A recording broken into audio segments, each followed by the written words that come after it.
Opposition دعویٰ کر رہی ہے کہ عمران خان نے 2.5 سال بعد اپنی ناکامی کا خود اعتراف کر لیا ہے۔ سوال یہ ہے کہ کیا واقعی عمران خان نے یہ بات کی ہے یا اسے خود سے ہی گھڑ لیا گیا ہے؟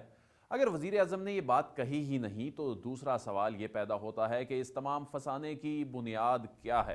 تو آئیے دیکھتے ہیں کہ عمران خان نے در حقیقت کیا بات کی تھی اور اسے پیش کس طرح کیا گیا۔ یہ ساری بات شروع ہوئی عمران خان کے 22 دسمبر کے خطاب سے جو انہوں نے وزراء کی کارکردگی کے حوالے سے ایک تقریب سے کیا تھا۔ اس میں ان کے مخاطب بھی وفاقی وزراء ہی تھے۔ اپنے خطاب میں عمران خان نے پاکستان کے سسٹم میں اصلاح کی تجویز پیش کرتے ہوئے امریکہ کی مثال دی۔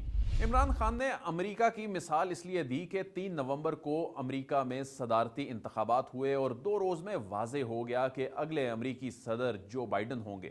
امریکی صدارتی انتخابات میں الیکٹورل کالج کا عمل 2 ماہ میں مکمل ہوتا ہے اور یوں 20 جنوری کو نئے صدر جو بائیڈن حکمرانی کا منصب سنبھالیں گے۔ انتخابات جیتنے اور حکومت سنبھالنے کے درمیان تقریباً 2.5 ماہ کا وقفہ ہوتا ہے۔ اس تمام عرصے میں امریکی صدر کو ادارے بریفنگ دینا شروع کر دیتے ہیں۔ وائٹ ہاؤس میں پہنچنے سے قبل انہیں ملکی صورتحال کا علم ہو جاتا ہے۔ اس دوران وہ اپنی ٹیم بھی منتخب کر لیتے ہیں اور حکومت چلانے کا پلان بھی تیار کر لیتے ہیں۔ عمران خان نے اپنے خطاب میں کہا کہ پاکستان میں ایسا کوئی نظام نہیں ہے۔ انہوں نے اپنی مثال دیتے ہوئے کہا کہ 25 جولائی کو الیکشن کا عمل ختم ہوا اور اگلے ماہ 18 اگست تک حکومت بنانے کی کوششیں جاری رہیں۔ اس دوران ہماری کوشش رہی کہ حکومت بنانے کے لیے اپنے نمبرز پورے کریں۔ یہ تمام وقت اسی کوشش میں صرف ہو گیا اور جب حلف اٹھایا تو اگلے 3 ماہ اداروں سے بریفنگز لیتے اور مسائل کو سمجھتے گزر گئے۔ عمران خان نے نظام کی اس خامی کا تذکرہ کرتے ہوئے یہ تجویز پیش کی کہ جس طرح جو بائیڈن کو اپنی ٹیم سلیکٹ کرنے کے لیے 2.5 ماہ ملے، یہی نظام پاکستان میں بھی ہونا چاہیے۔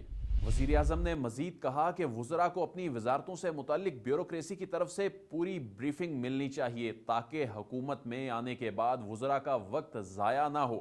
حکومت کو تیاری کے بعد آنا چاہیے۔ سسٹم کو ریویو کرنا چاہیے کہ جب آپ کی ٹیم بن جائے اس کے بعد پھر آپ کو ایک پورا ٹائم ملنا چاہیے گورنمنٹ سنبھالنے سے پہلے کہ اسپیسیفکلی گورنمنٹ کی تیاری کریں کہ آپ نے گورننس کیسے دینی ہے۔ عمران خان نے یہ بھی کہا کہ الیکشن جیتنے کے بعد ٹیم بنانے اور حکومت سنبھالنے کے لیے مناسب وقت ملنا چاہیے تاکہ ایک پلان تیار کیا جا سکے کہ معاملات کو کیسے چلانا ہے۔ وزیر اعظم کی اس بات کو سسٹم میں اصلاح کے لیے ایک کاوش کے طور پر دیکھنے کی بجائے ایک طوفان کھڑا کر دیا گیا۔ سیاسی حریفوں نے تانے دینے شروع کر دیے کہ عمران خان نے 2.5 سال بعد اپنی ناکامی کا خود اعتراف کر لیا ہے۔ مردان کے جلسے سے خطاب کرتے ہوئے مریم نواز نے کہا کہ عمران خان 2.5 سال تک 22 کروڑ عوام کی زندگیوں کے ساتھ کھیلنے کے بعد کہتا ہے کہ مجھے حکومت چلانی نہیں آتی۔ کل اس نے چیخ چیخ کر کہا کہ مجھے لا کر 22 کروڑ عوام کے سر پہ بٹھا تو دیا ہے لیکن میری حکومت چلانے کی کوئی تیاری نہیں تھی۔ اسی طرح مولانا فضل الرحمان نے کہا کہ ہم پہلے سے اس حکومت کو نااہل کہتے تھے لیکن اب تو انہوں نے خود بھی اپنی نااہلی کا اعتراف کر لیا ہے۔ ہم تو کہتے ہی تھے کہ یہ نااہل حکومت ہے، یہ نااہل حکمران ہے۔ اب تو پرسوں اس نے خود اعتراف کر لیا کہ میرے پاس تو ٹیم ہی نہیں ہے کہ میں اچھی حکمرانی دکھا سکوں۔ سوشل میڈیا پر بھی وزیر اعظم کے بیان کی تصویر الٹ بنا کر پیش کی گئی۔ ایسا منظر بنا دیا گیا جیسے عمران خان نے کہا ہو کہ انہیں ابھی حکومت میں نہیں آنا چاہیے تھا۔ ایسا تاثر دیا گیا کہ عمران خان نے ناکام ہونے کے بعد اسے تسلیم کر لیا ہے۔ حقیقت کیا تھی اور اسے کیا بنا کر پیش کیا گیا، اس بات کا فیصلہ آپ خود ہی کر سکتے ہیں کہ کس طرح نظام میں بہتری کے لیے دی گئی تجاویز کو متنازع بنا دیا گیا۔ عمران خان کی بات کو تو مسخ کر کے پیش کر دیا گیا مگر یہ بات سب بھول گئے کہ سابق وزیر اعظم نواز شریف نے تیسری مرتبہ وزیر اعظم بننے کے 2.5 سال بعد کراچی میں تاجروں سے خطاب کرتے ہوئے کہا تھا کہ ہم 5 سال کے لیے آتے ہیں، کچھ سمجھ نہیں آتا اور وقت گزر جاتا ہے۔ 29 دسمبر 2015 کو اپنے تیسرے دور حکومت کے 2.5 سال بعد نواز شریف نے کہا کہ اب حکومت تھوڑی تھوڑی سمجھ آنے لگی ہے۔ یہاں 5 سال کے لیے ہم لوگ آتے ہیں، ہمیں کچھ خود نہیں سمجھ آتی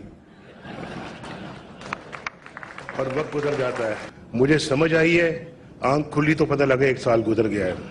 کہتے ہیں کہ سیاست میں حقیقت اتنی اہم نہیں ہوتی جتنی کہ پرسیپشن. میڈیا خصوصاً سوشل میڈیا میں یہ طاقت موجود ہے کہ وہ عوام کے سامنے جو پرسیپشن چاہے پیش کرے, مگر مہذب دنیا میں جتنا بھی مبالغہ کر لیا جائے بنیادی بات کو مسخ نہیں کیا جاتا. ہم آپ کے سامنے یہ سوال رکھتے ہیں کہ عمران خان نے جو بات کی کیا اسے مسخ کر کے پیش کیا گیا؟ ہم آپ کے سامنے یہ سوال رکھتے ہیں کہ عمران خان نے جو بات کی تھی کیا اسے مسخ کر کے پیش کیا گیا ہے؟ فیصلہ آپ خود کریں.